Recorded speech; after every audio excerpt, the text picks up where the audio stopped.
ನಮಸ್ಕಾರ ಪ್ರೀತಿ ವೀಕ್ಷಕರಿಗೆಲ್ಲ ಹವ್ಯಕ ಪಾಕಶಾಲೆಗೆ ಆತ್ಮೀಯವಾದ ಸ್ವಾಗತ. ಕಿಸುವಿನ ಎಲೆಯನ್ನು ಉಪಯೋಗಿಸಿಕೊಂಡು ಮಾಡಿದಂತಹ ಗೊಜ್ಜು ಅಂತಾನೂ ಕರಿಬೋದು, ಅಥವಾ ಇದನ್ನು ಕರಾವಳಿ ಭಾಗ ಮತ್ತು ಮಲೆನಾಡು ಕಡೆಯೆಲ್ಲ ಕರಕಲಿ ಅಂತ ಕರೀತಾರೆ. ಊಟದೊಟ್ಟಿಗೊಂದು ತುಂಬಾ ಸೂಪರ್ ಆದಂತಹ ಕಾಂಬಿನೇಷನ್ ಅಂತ ಹೇಳ್ಬೋದು. ಎಣ್ಣೆ ಜೊತೆಗೆ ಹಾಕಿ ತಿಂತಾ ಇದ್ದರೆ ಊಟ ಸೂಪರ್ ಆಗಿರುತ್ತೆ. ಬನ್ನಿ ಮಾಡೋದು ಹೇಗೆ ಅಂತ ನೋಡೋಣ. ಇಲ್ಲಿ ನಾನು ತಗೊಂಡಿರುವಂತಹ ಈ ಸೊಪ್ಪು ಬಂದಿದೆಯಲ್ಲ, ನಾವು ಪತ್ರೊಡೆಗೆಲ್ಲ ಯಾವ ಎಲೆಯನ್ನು ತಗೊಳ್ತೀವಿ ನೋಡಿ, ಕೆಸುವಿನ ಎಲೆ, ಅದನ್ನೇ ತಗೊಳ್ಬೇಕು. ಸ್ವಲ್ಪ ಎಳೆಯದಾಗಿದ್ದರೆ ತುಂಬ ಚೆನ್ನಾಗಿ ಬೇಯತ್ತೆ ಕೂಡ, ಮತ್ತು ತುರಿಕೆ ಕೂಡ ಕಡಿಮೆನೇ ಇರುತ್ತೆ. ಈಗ ಎಲ್ಲ ಎಲೆಗಳನ್ನು ಕೂಡ ತಗೊಂಡು ಬಂದಿದ್ದೀನಿ. ನೀವು ಪ್ರಮಾಣವನ್ನು ನೀವು ಹೇಗೆ ಬೇಕೋ ಹಾಗೆ ತಗೊಳ್ಬೋದು. ನಾನಿಲ್ಲಿ ಒಂದು 15ರಿಂದ 20 ಆಗುವಷ್ಟು ಎಲೆಗಳನ್ನು ತಗೊಂಡಿದ್ದೀನಿ. ಇನ್ನು ಅವೆಲ್ಲವನ್ನು ಒಟ್ಟಿಗೆ ಹಿಡ್ಕೊಂಡು ನೋಡಿ ಈ ಥರ ಹೆಚ್ಕೊಳ್ಬೇಕು. ಸಣ್ಣದಾಗಿ ಹೆಚ್ಕೊಳ್ಳಿ. ಇದನ್ನು ಇನ್ನೀಗ ನಾವು ಬೇಯಿಸ್ಕೊಳ್ಬೇಕಾಗತ್ತೆ. ಈ ಕೆಸುವಿನ ಸೊಪ್ಪೇನಿದೆ ನೋಡಿ, ಇದು ಎಷ್ಟು ಚೆನ್ನಾಗಿ ಬೇಯಬೇಕು ಅಂತಂದರೆ ನಾವು ಕುಕ್ಕರಲ್ಲಿ ಇಟ್ಟಾದರೂ ಬೇಯಿಸ್ಬೋದು, ಅಥವಾ ಪಾತ್ರೆಯಲ್ಲಾದರೂ ಬೇಯಿಸೋದ್ರಿಂದ ತುಂಬ ಚೆನ್ನಾಗಿ ಬೇಯುತ್ತೆ. ಅಂದರೆ ಒಂದು ಗೊಜ್ಜಿನ ಹದಕ್ಕೆ ಬರಬೇಕು. ಅಂದರೆ ನಾವು ರುಬ್ಬಿಬಿಟ್ಟು ಚಟ್ನಿಯನ್ನು ಯಾವ ಥರ ಮಾಡ್ತೀವಿ ನೋಡಿ, ಅದೇ ಹದಕ್ಕೆ ನಾವು ಬೇಯಿಸ್ಕೊಂಡು ತುಂಬ ಚೆನ್ನಾಗಿ ಇದನ್ನು ರೆಡಿ ಮಾಡ್ಕೊಳ್ಬೇಕಾಗುತ್ತೆ. ಈಗಾಗಲೇ ಹೆಚ್ಚಿ ಆದ ನಂತರ ಈ ಕೆಸುವಿನ ಎಲೆಯನ್ನು ಒಂದು ಬಾಣಲಿಗೆ ಹಾಕ್ತಾ ಇದ್ದೀನಿ. ನೀವು ಒಂದು ಪಾತ್ರೆಗಾದರೂ ಹಾಕ್ಕೊಳ್ಳಿ, ಯಾವುದಕ್ಕಾದರೂ ಹಾಕ್ಕೊಳ್ಬೋದು. ಇನ್ನೀಗ ಅದಕ್ಕೆ ಹಾಕುವಂಥದ್ದು 2 ಹಸಿಮೆಣಸಿನಕಾಯಿಯನ್ನು ಹಾಕ್ಕೊಂಡಿದ್ದೀನಿ.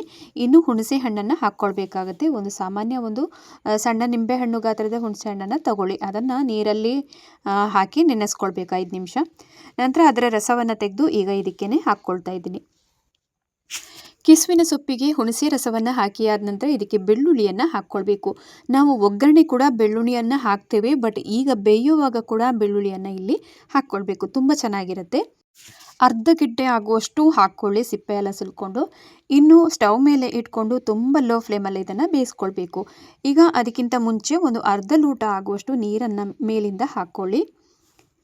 ಇನ್ನು ಇದನ್ನು ಮುಚ್ಚಳವನ್ನು ಮುಚ್ಚಿ ನೀವು ಬೇಯಿಸ್ಬೋದು, ಅಥವಾ ಮುಚ್ಚದೇನು ನಾವು ಬೇಯಿಸೋದ್ರಿಂದ ತುಂಬ ಚೆನ್ನಾಗಿ ಇದು ನೀರೆಲ್ಲ ಬಿಟ್ಕೊಂಡು ನೋಡಿ ಯಾವ ಥರ ಬರುತ್ತೆ ಅಂತ ನೋಡ್ಬೋದು ನೀವು. 1ರಿಂದ 2 ನಿಮಿಷಗಳಲ್ಲಿ ಈ ಥರ ಆಗುತ್ತೆ. ಇನ್ನು ಇದಕ್ಕೆ ಬೇಕಾಗುವಂಥದ್ದೆಲ್ಲ ಪದಾರ್ಥಗಳನ್ನೆಲ್ಲ ಹಾಕ್ಕೊಳ್ಬೇಕು. ರುಚಿಗೆ ತಕ್ಕಷ್ಟು ಉಪ್ಪನ್ನು ಇಲ್ಲಿ ಹಾಕ್ಕೊಂಡಿದ್ದೀನಿ. ನಂತರ ಇದಕ್ಕೆ ಬೆಲ್ಲವನ್ನು ಹಾಕ್ಕೊಳ್ಬೇಕು. ಇನ್ನು ಇವೆಷ್ಟನ್ನು ಹಾಕಿ ಆದ ನಂತರ ಸರಿಯಾಗೊಮ್ಮೆ ಮಿಕ್ಸ್ ಮಾಡ್ಕೊಳ್ಳೋಣ.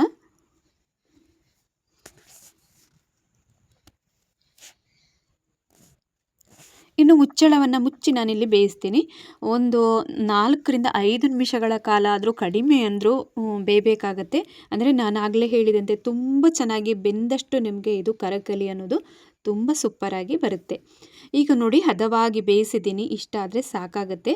ಇನ್ನು ಕೊನೆಯದಾಗಿ ಇದಕ್ಕೆ ಕಾಯಿ ತುರಿಯನ್ನು ಹಾಕ್ಕೊಳ್ಬೇಕು. ಹಸಿ ಕಾಯಿ ತುರಿಯನ್ನು ಹಾಕಿ ಆದ ನಂತರ ಒಮ್ಮೆ ಚೆನ್ನಾಗಿ ಮಿಕ್ಸ್ ಮಾಡ್ಕೊಳ್ಳೋಣ. ಇನ್ನು ಒಗ್ಗರಣೆಯನ್ನು ಕೊಟ್ಕೊಂಡ್ರೆ ಸೂಪರ್ ಆಗಿರುವಂತಹ ಕರಕಲಿ ಕೂಡ ರೆಡಿಯಾಗುತ್ತೆ.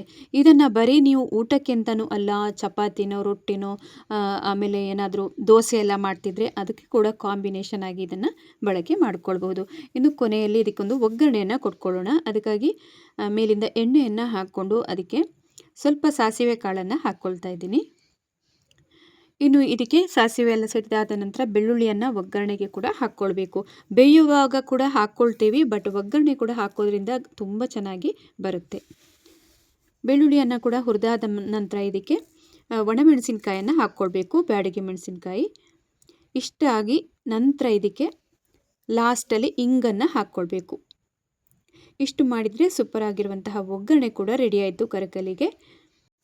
ಮಳೆಗಾಲದಲ್ಲಿ ಸಿಗುವಂತಹ ಈ ಕೆಸುವಿನ ಎಲೆಯಿಂದ ಹಲವಾರು ರೀತಿಯಾದಂತಹ ನಾವು ಪದಾರ್ಥಗಳನ್ನು ಮಾಡಬಹುದು, ಅಥವಾ ಚಟ್ನಿ, ಗೊಜ್ಜು ಇವೆಲ್ಲವನ್ನು ಮಾಡೋದಕ್ಕೆ ಬರುತ್ತೆ.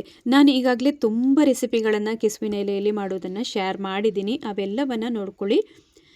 ನೋಡಿದ್ರಲ್ವಾ ಎಷ್ಟು ಸುಲಭವಾಗಿ, ಎಷ್ಟು ರುಚಿಕರವಾದಂತಹ ಕೆಸುವಿನ ಸೊಪ್ಪಿನ ಕರಕಲಿಯನ್ನು ಹೇಗೆ ಮಾಡೋದು ಅಂತ. ಇದನ್ನು ನೀವು ಸಹ ಮನೆಯಲ್ಲಿ ಟ್ರೈ ಮಾಡಿ ನೋಡಿ, ಎಂಜಾಯ್ ಮಾಡಿ ಅಂತ ಹೇಳ್ತಾ ಸಿಗೋಣ ಮುಂದಿನ ವಿಡಿಯೋದಲ್ಲಿ. ನಮಸ್ಕಾರ.